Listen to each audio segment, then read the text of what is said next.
world moving towards greater multipolarity. But he also said that a multipolar world is more difficult to manage. And the thought that struck me is that democracy is also difficult to manage, but we don't really reject democracy. We build on it. It may be slow in delivery, like multipolarity, but it must be valued and developed further. Our G20 presidency, India's G20 presidency, comes at a time of great global flux. We can see that it is an era of polycrises, and that almost all the known vectors of globalization of the past 3 decades, in fact, stand challenged. Whether it's trade, whether it's technology, whether it is finance, or the movement of people around the world.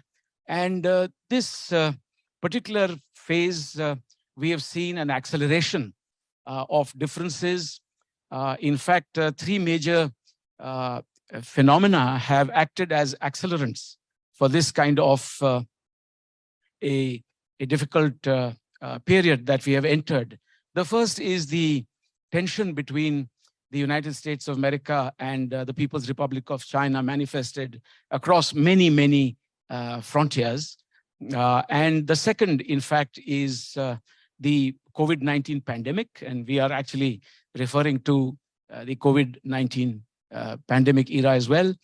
So that acted as an accelerant, greatly weakening economies everywhere, including in the developed world. And the third, more importantly for this geography, is the war in Ukraine. And so we can see that these have greatly compounded matters at the geopolitical level, and that the multilateral institutions that we are familiar with, that have provided kind of peace over the last 77 years, whether it is the United Nations or affiliate organizations like the IMF, the World Bank, the WTO, the WHO, these are greatly enervated. They are greatly weakened. They are unable to actually resolve the issues. And there is great power contestation. And one might say that whereas there is less multilateralism, there is greater multipolarity. There is more regionalism, there is more pluralism. There is more hedging, and there is more multi-alignment. In fact, it's a kind of level playing field in which no one country is in a position to call all the shots on all issues at all times. And we have seen that the search for multipolarity must continue. As I said, simply because democracy is slow doesn't mean that we dispense with democracy. So also this ineluctable trend towards multipolarity is something that must be greatly welcomed. But it is not something that we search for only at the global level. It is something that we must also welcome in different geographies. We, for instance, in the Indo-Pacific, would like to see a great deal more of multipolarity there.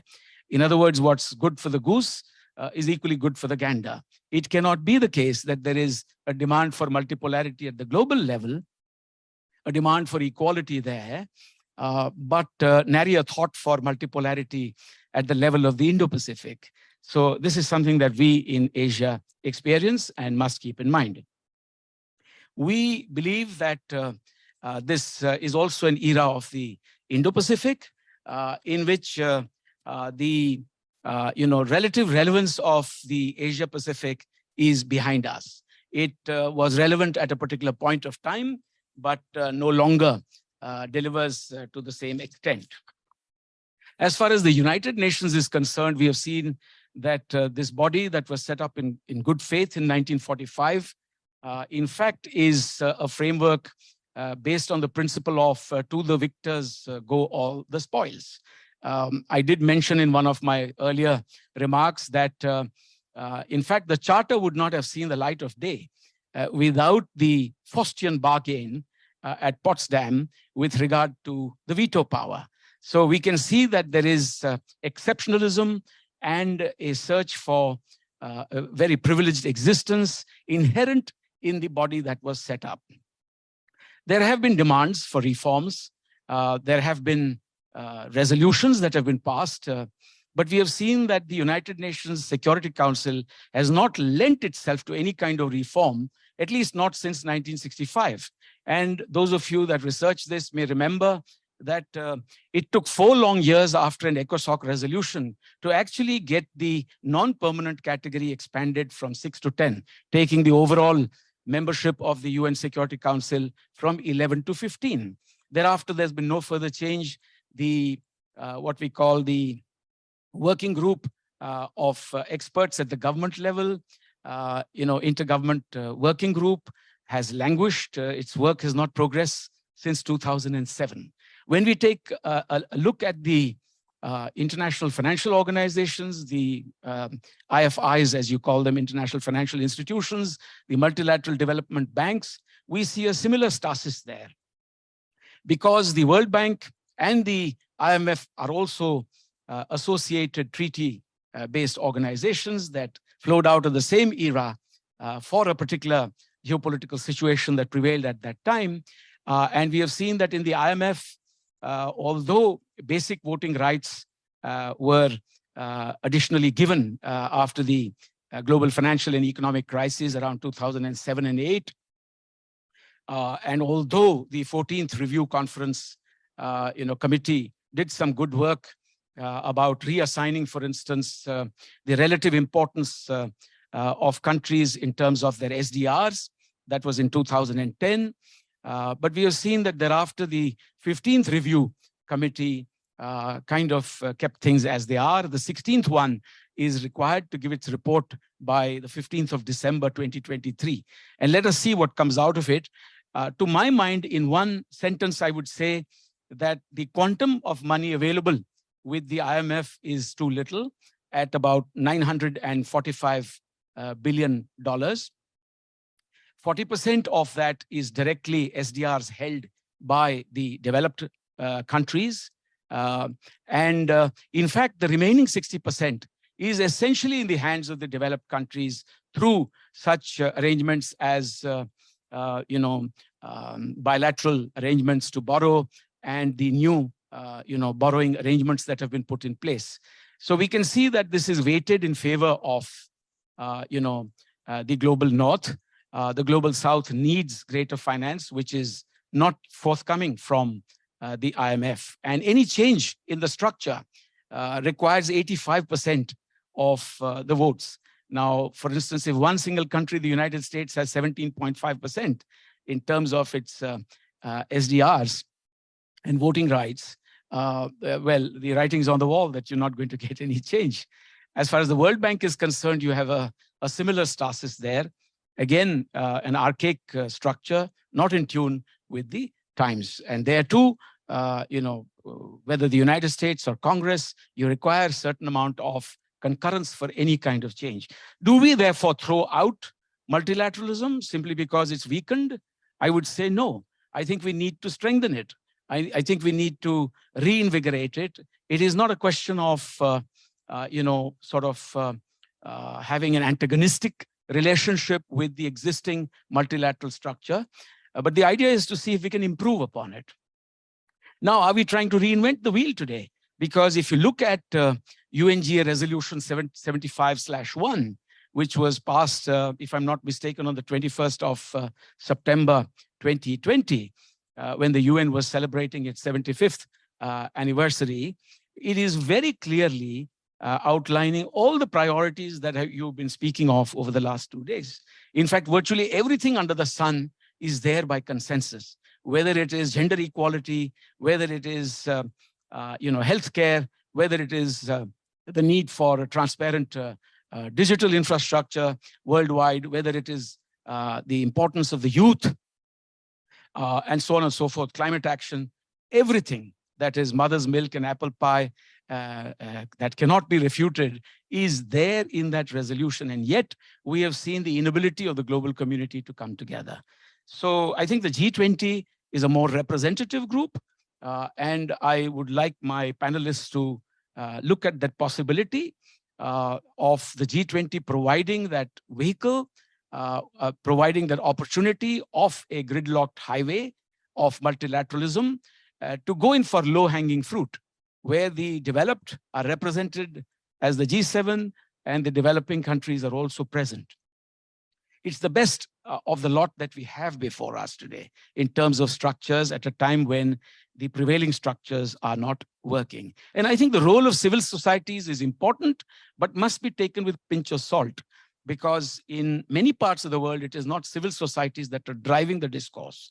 In fact, the decisions that are taken with regard to changes, reforms, reinvigoration, revamping, etc., these often come from government. And in geographies such as ours in Asia, civil societies in any case are not that strong. They don't have the same kind of resources, the same kind of vision. And so we must keep in mind the fact that at the end of the day, there must be greater dialogue between governments as well.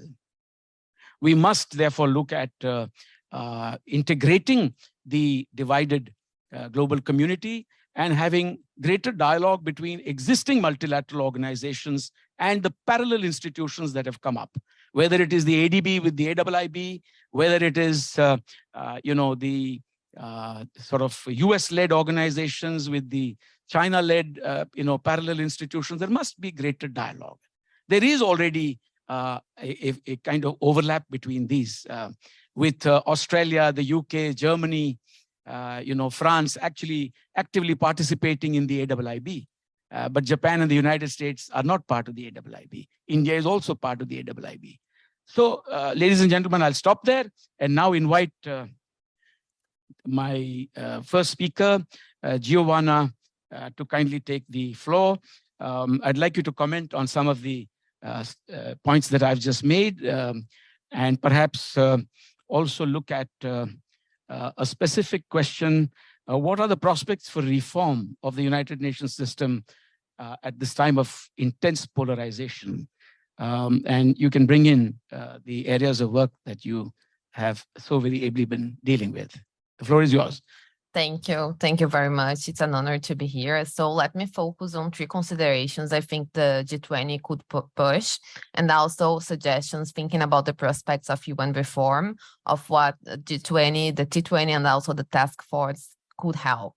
So I think first and foremost, building on what the ambassador was saying, we need to acknowledge the value of the international institutions that we have, instead of trying to start from scratch. So the UN, despite its limitations, remains an indispensable force in our increasingly multipolar and fragmented world. So while that's true that the UN faces legitimate criticism and doubts regarding its capacity to meet today's challenges, we cannot overlook its proven resilience and adaptability over time since 1945. So in the context of the UN, I think the present challenge lies in thinking creatively about reforms to maximize the effective utilization of its diverse forums, mechanisms, tools, and functions, focusing on the areas where it can add most value and has a comparative advantage. Second, to transform the multilateral system, we should be guided by principles that prioritize people, promote equity, foster innovation, and prepare for the future. In this regard, the High-Level Advisory Board on Effective Multilateralism, of which the president of the Igarapé Institute is a member, has identified 10 principles to guide this transformation, which are people-centered, representative, transparent, equitable, networked, resource, mission-focused, flexible, accountable, and future-oriented. So my third consideration, and expanding on one of these principles, is that we should consider more seriously the concept of networked multilateralism, which brings together a constellation of actors to aggregate social impact and streamlines global and regional engagement. In other words, multilateralism must evolve into a more networked system where the efforts of a large number of different actors are harnessed towards a collective mission. And this requires an inclusive approach that brings not only governments, but also civil society, think tanks, the private sector, local and regional actors to work towards a common goal. In the report I mentioned of the H-Lab, there are 26 concrete recommendations towards that, and they're framed within 6 transformative shifts, and I'm happy to go into them as we move to the discussion. So in a nutshell, I think the G20 as a grouping could help to shape ideas, not reinvent the wheel, but look at what is already out there, which ideas the time has come, and how to implement them. and also to help building coalitions to reform the multilateral system by improving the institutions we have and guiding this transformation based on the principles I just outlined. So moving forward, I think it's important to explore creatively strategies for the G20 to actively contribute to the reformation of the multilateral institutions and promote international cooperation. So I think it's essential for both G20 and T20 to strengthening the connections with other international institutions and stakeholders, including the UN, G7, local and regional partners. And this is very important in the lead up to the SDG Summit this year and the Summit of the Future set for next year. And I think it's by nurturing open dialogue and cooperation that we can effectively address the pressing global challenges we face. And in this context, the G20 and the G20 have the potential to play a central role in advancing agendas, focusing on specific missions and areas of expertise, as the ambassador mentioned, the reform of the international financial institutions. So they can act, and particularly the T20, as a hub or multiple hubs, and championing specific proposals, collaborating with other initiatives, and facilitating productive discussions and knowledge sharing on particular issues. I'm happy to discuss later more about the recommendations and as well as lessons from past reform attempts. Thank you. Thank you very much for those perceptive remarks. I think the one thing that stands out for me is also the fact that notwithstanding the very optimistic approach that we have to these reforms, the fact that there is a privileged veto in most of these organizations is going to come in the way. And frankly, I don't see a way around that complex problem. Currently, of course, all the great powers are also hoist on their own petard because they're unable to get anything done simply because they have created this monster of a veto that can, neutralize one another. We've seen that. I now turn to Mr. Ronnie Chan. You bring a wealth of experience from, the geography to which we all belong, these great civilizations of India, China, and I'm sure you have a lot to say. Thank you, Ambassador. When I saw him yesterday, he said, "Oh, Mr. Chan, long time ago, we spoke together at the same place." And I said, I don't remember. I must have done such a bad job that impresses the ambassador so much. But what he said yesterday and today, I find extraordinarily sensible. What conclusion you draw from there, I'm not sure, but let me just present a few thoughts. As a person grew up in Hong Kong, now part of China, and then educated in the US and still 16 years in the US and still going back every month, perhaps my perspective is slightly different from most people. First of all, multilateralism is a must. How can, if not, you have international authoritarianism. That's the only alternative. And so multilateralism it cannot be dispensed with. However, multilateral organization is perhaps another thing in the sense that it is, you need them in order to express in practical terms multilateralism, but the organization will always be lacking behind. The world is changing very fast. Entropy is increasing faster than any organization, which is by definition static to a good extent, can cope with it. That's why in management science now they talk about a biological organization, to mimic. I don't put too much credence to it, but whatever it is, it tells you that multilateral organization can no way cope with the increase of chaos and entropy in the world. But that doesn't mean that we chuck it, give it up. There's no other choice. And hence we have to somehow make it work. However, to a point that the ambassador have made, and that is, there are some countries that practices exceptionalism. Not just UN, the veto vote is one. Some countries statedly from the 19th century that we're exceptional. And if you're a small country or a small guy like me, you have no choice. You have no chance of practicing exceptionalism. I being a small guy, 1.6 meters, whatever, have to get into the flow with everybody else. But if you're a big country such as the United States, such as China, such as India, there's a possibility of exceptionalism. And everybody, in a sense, practices exceptionalism, at least domestically. But in the international scene, You're not strong enough to do that. And as far as I can tell, only one country can do it. And that country, since the 19th century, have already embodied into a kind of a theory that that's exactly what it does. And think about what is exceptionalism. Exceptionalism is a kind of international authoritarianism, because here one country has a veto to anybody. I don't care, I don't give a damn, that's what I'm gonna do. And hence, that country, whether it is US, China, India, whoever in the future, has in its imposing its authoritarianism in the whole world. So I advocate the following. You need balance. There's something that the world has to figure out what issues you would allow for it to have some exceptionalism, whereas the bulk of it would have to be multilaterally run. I was in Potsdam 2 days ago, and 3 guys at the Sicilian Hof, 3 guys decided the shape of the world after World War II. Now that's a kind of more than veto power, right? And I'm not advocating that, but on the other hand, there is something to be realistic. If you say that everything has to be multilateral, it is impossible, because one country will have exceptionalism, and sooner or later, other big countries may demand the same. So the only solution I can see is really to balance it. Find a way to balance the big guys. For example, now I'm in no way advocating the goodness of Soviet Union, okay, far from it. But the reality is, when Soviet was still around, according to the US congressional research, this is the US domestic research, okay? Before 1990, there was on average 1.1 foreign military action on the part of the United States Army, military, 1.1.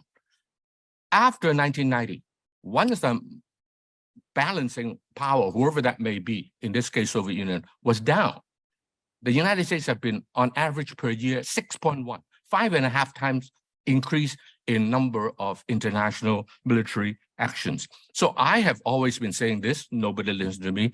I'm nobody, so I'm not the ambassador. But anyway, I say the only way is to have another big guy balance it.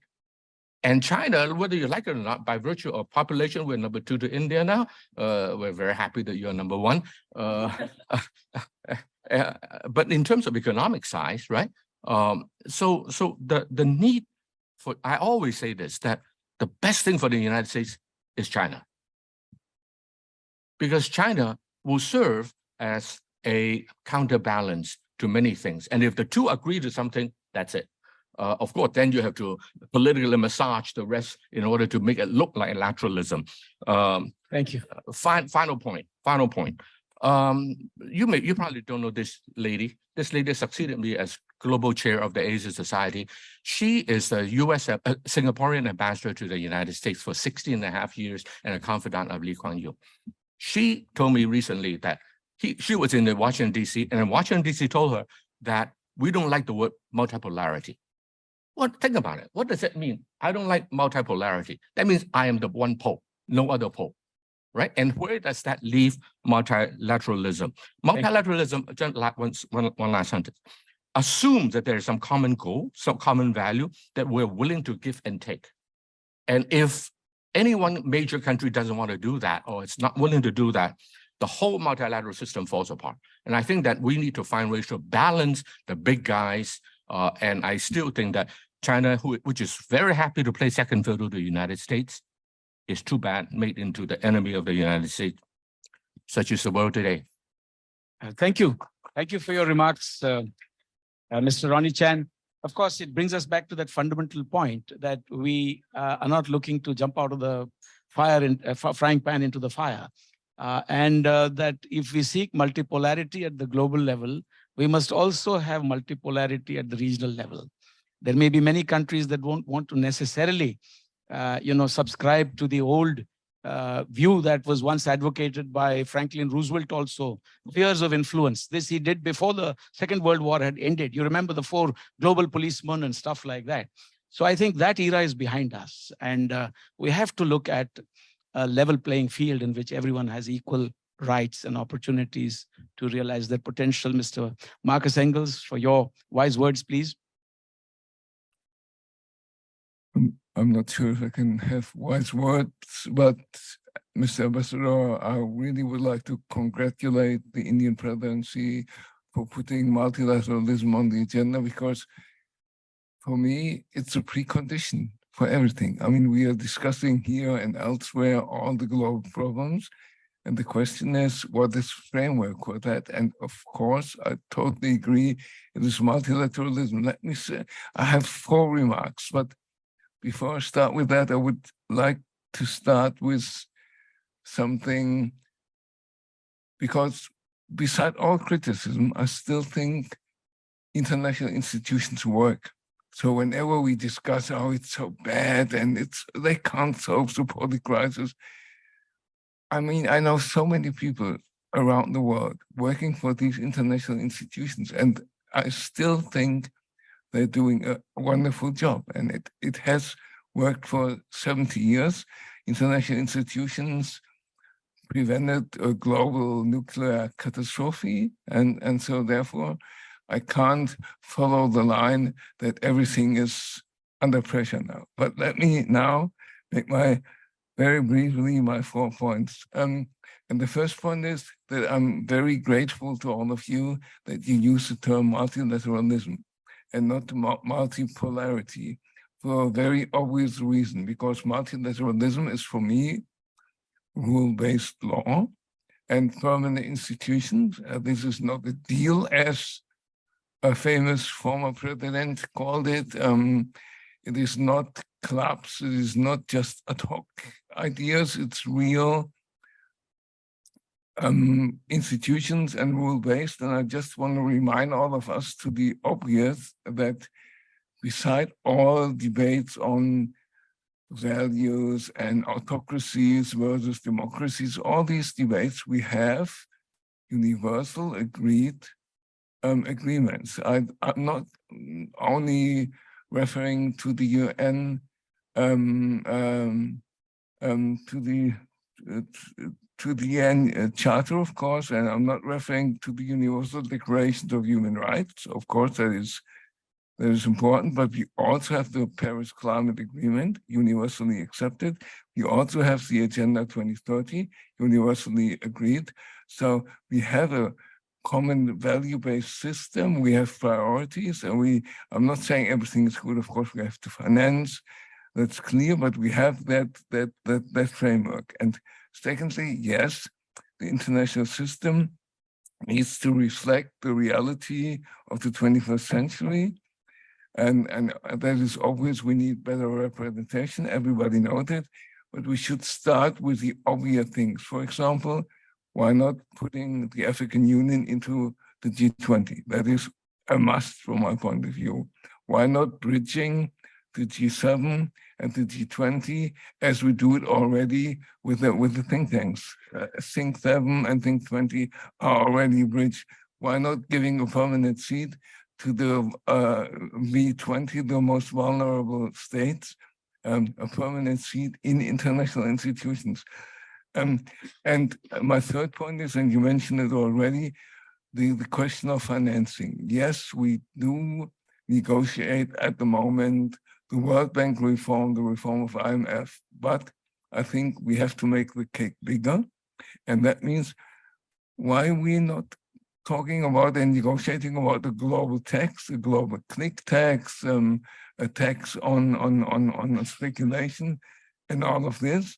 And my last point is perhaps a little bit painful. For me, it's clear that we have to consider the historical responsibility of the global north when it comes to climate change. Of course, the historical responsibility is clear, and it is also clear that the per capita use in CO2 emissions is mainly responsibility lies in the global north. But having said that, and that is obviously and clear, despite this fact, the economies that are already among the biggest CO2 polluters today, and even when they are not G7 countries, must also assume financial responsibility for those affected by the climate change. And of course, that's the elephant in the room. That might mean China, might mean India as well. So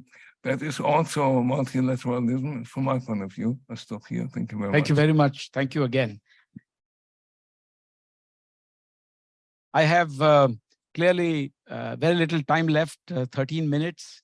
And I now invite Mr. Lars Hendrik Röller to make a few comments. Yeah, I'll try to be short. I want to, state by or opening by saying I think the speech by Mr. Scholz yesterday was actually very important. And I think it addressed a lot of these issues we're discussing today.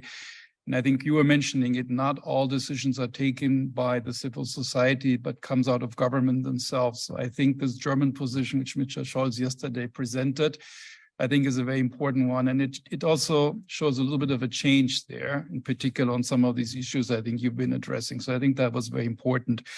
I'll make really only two comments. The first one, I thought I'd say something about the G20, because I did that for 10 years for Germany. Harish was there and others.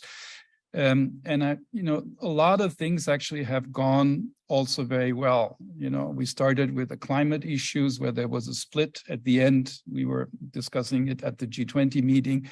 We had the COVID issue with a lot of unfairness on vaccine fairness, big split in the G20. And I wasn't there anymore, but I'm sure in Ukraine, that wasn't very helpful either. So I think that there is this difficulty now. But before that, we had the financial crisis. We had many, many issues where actually the G20 was very helpful. So I think let's not throw out the baby with the bathwater. I think the G20 is a great forum. It solves problems, but it's under pressure. I think in terms of reforming it, if I may say so, I think, again, what Scholz suggested yesterday, the world usually is small steps. There's no revolution in any of these things unless something horrible happens, like Ukraine was such an event for the Europeans. African Union being a member is a big thing. I mean, we've been discussing this for a long time. Should we add more members to the African Union? And I think if there's support, India is, not you, but your government, I guess they will have to respond to that. It'd be great if that happens. There's these guest countries also. I think that's not enough. India has been a guest, I think, for many, many years, including, I think, when we had the presidency in 2017, Harish. I think that's not enough. I think you need to rethink a little bit the representation issue, which is also what at the heart of your issues. We have 4 presidencies in the G20 of, I think, the Global South in a row. Do something with it. And I guess you are. India, it's great you're doing multilateralism and all these things. I think that's very important. The other issue I'm worried about the G20 is just its size. And I know it cuts also to the event here. We have 8 or 9 civil society processes. And I always thought when I was Sherpa, I said, why don't you merge a little bit? Because if you have the same views across these processes, you'll be much, this is an old issue, I'm sure you'll be much more effective. All these ministerials, in the end, you're having a leaders summit, which is really what is very important. So it's a very big machine, the G20. The problem is it's presidential driven. So every presidency has, of course, pressure to involve a large group of people. I think that's it. And the last one, I think, on the G20, and I'll make one more point on the multilateralism, is accountability. I don't think transparency is the big problem. I understand that people want to be part of it, but I don't think that's a problem. I think accountability, we're doing an accountability report every year and every 3 year an in-depth report.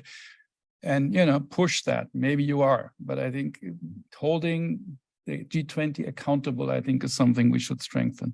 So I think the G20 has this representation issue, but I think it's actually very much needed, and I'm glad about that. On the general multilateralism, look, we've been discussing it for years in terms of reforming it, also the IFEs, and there was always the problem that in the World Bank and the IMF were not addressing the global public goods. Financing was a big issue. And the G7, I'm sure, is discussing it. So I think on the agenda for India, they're discussing, I'm almost done discussing it this week. The problem was, of course, once you open up the can of worms of reforming, you get into this representation issue. The quota has been a disaster that we haven't been able to finish it. I'm not sure they will do it this December. So we need to get both sides together, the representation and the reforms of the IFEs to make them work better. WTO doesn't work because we don't have a representation of the appellate body. So I think there's a grand contract to be made. And I think alternatives, last point, you mentioned the AIIB. We actually were not supportive of that in the beginning. And actually the UK was the first one in Europe to join it. Or the BRIC Bank and other alternative institutions, I think is not the way. I think we need to go multilateral. We need to work on it and we need to push it. And that's hard work. And I'm very happy that India is supporting that. Thank you very much. Give him a big hand, please. Thank you. So we have 8 minutes left. I request my last, but not the least, speaker, Professor Harsh Pant, to take all of 7 minutes and perhaps leave me maybe a minute, maybe even less. Thank you. Yeah, thank you so much. I'm not responding directly responding to some of the things that have been said and talked about. It's, as you can see, it's a very complex issue, and different views have already been expressed. In some ways, this whole event is about multilateralism. My task here is to give you a brief overview of the Task Force 7, which revolves around this topic of reform multilateralism, and to give you a flavor of some of the policy briefs and responses that we have received. So we have laid out, we received around 150 abstracts, which were evaluated by the chairs and the co-chairs. And we selected 60 to be made into policy briefs, to be made into formal submissions to the T20 process. And currently we are in the process of reviewing them, publishing them, that are being submitted. And therefore, the attempt here is to give you 4 interesting policy briefs that emerged from 4 different work streams. And hopefully you can take away some of these recommendations and suggestions and see how they fit into this issue of reform multilateralism.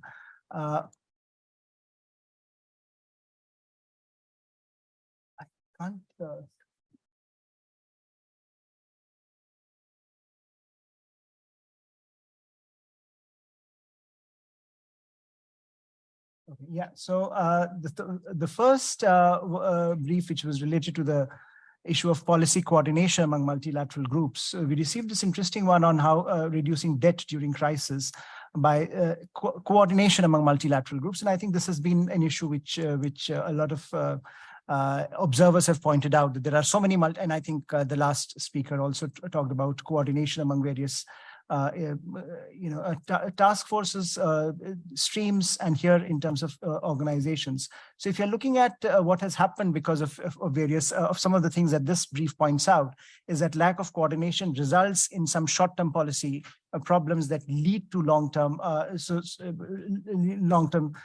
management issues. And so here, if you don't tackle, for example, climate finance, and you not link in with how the debt financing is going on, you end up into this vicious cycle. And therefore, some of the recommendations were that the G20 perhaps can look at how to create a debt resolution by coordination initiative as part of this platform where information could be shared between various multilateral groupings. So this was an interesting one, which has come our way, and we are putting it out as in terms of our recommendation.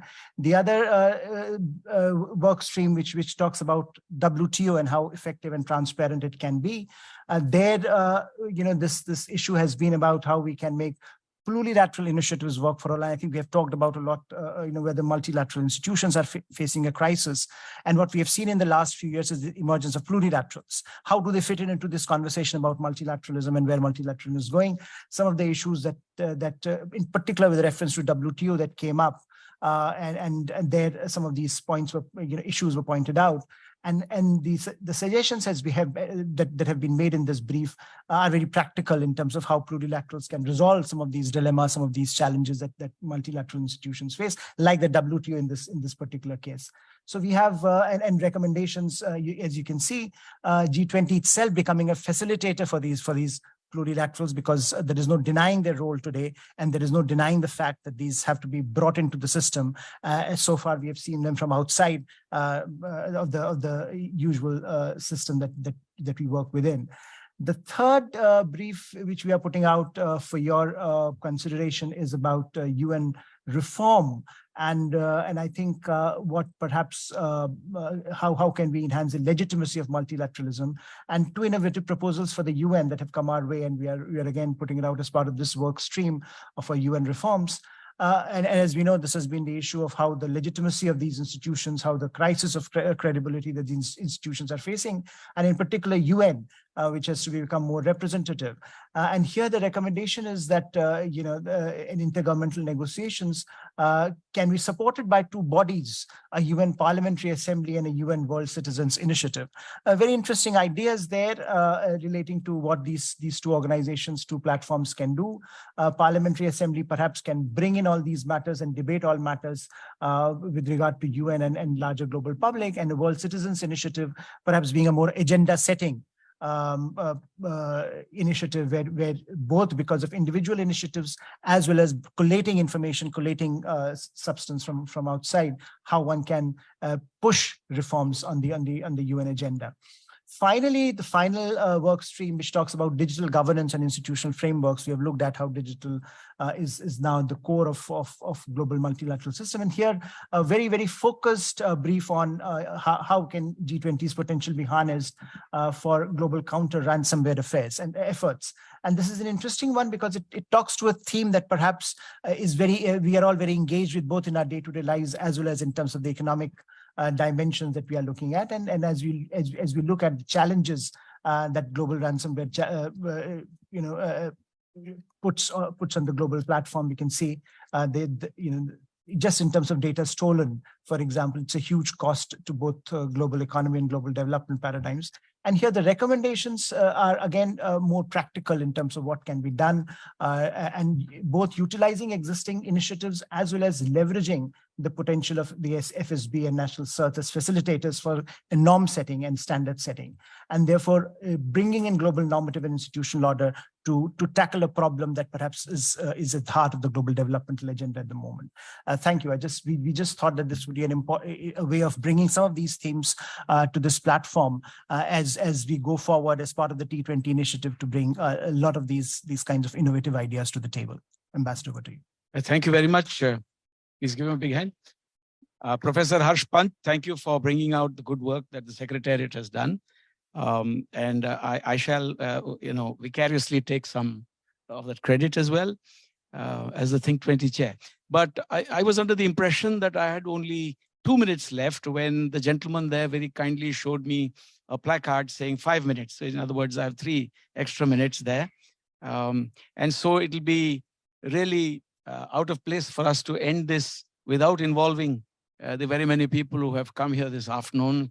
And so I will take maybe 2 comments or questions very quickly, very briefly from the floor. May I please see some hands going up? Yes, the lady there, please. Well, first the lady, then to you, please. Thank you very much. I wonder why the G20 should reinvent the wheel and enlarge with the Justice Secretariat of the African Union, involve civil society and so on. We have the United Nations, as you said, and there is an upcoming World Summit on Financing for Development in 25, back to a World Summit on a social summit. And this process is an international process involving IMF, World Bank, UNCTAD, and many others, and civil society is a stakeholder.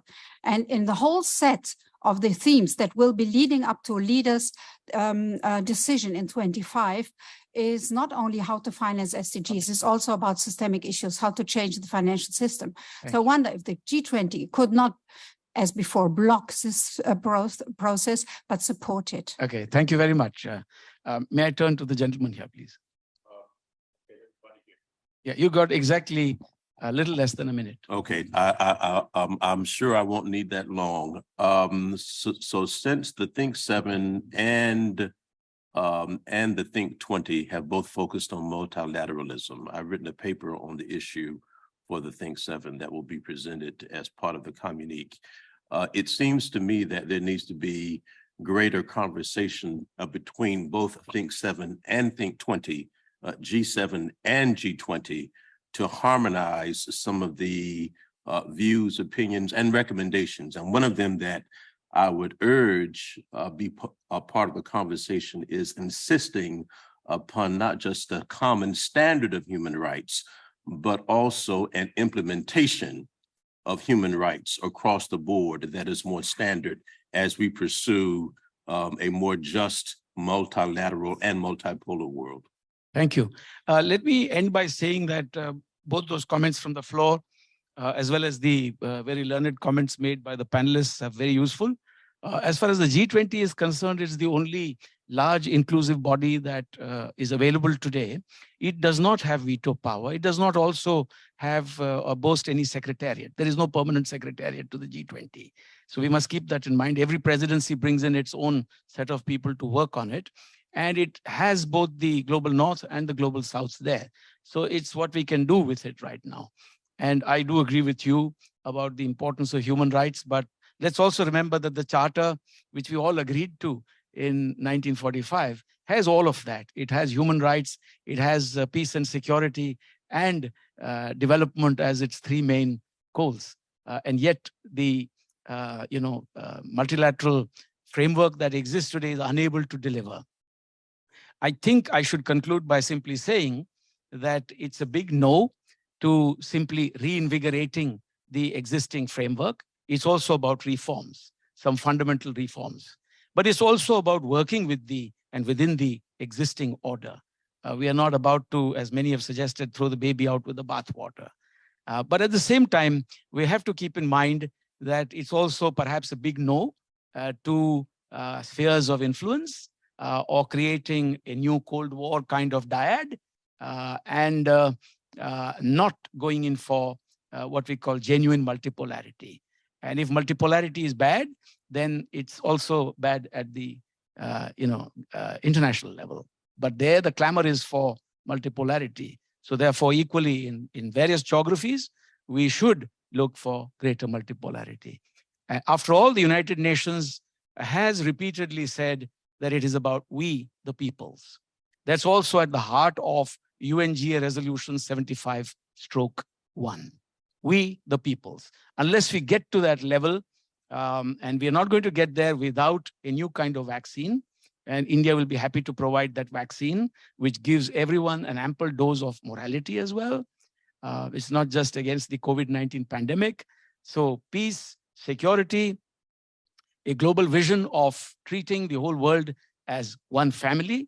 And that's not the kind of patriarchal family notion that exists in certain parts of Europe. I know there is an undercurrent that says, why family? It means there is a patriarch there. No, we're not looking at that. For us in India, there's one earth, one family, one future means we are all brothers and sisters. And this kind of logic exists in India. It exists in other civilizations as well. So let's use that deep wisdom that we have to create a new world order for we, the peoples. Thank you very much, ladies and gentlemen.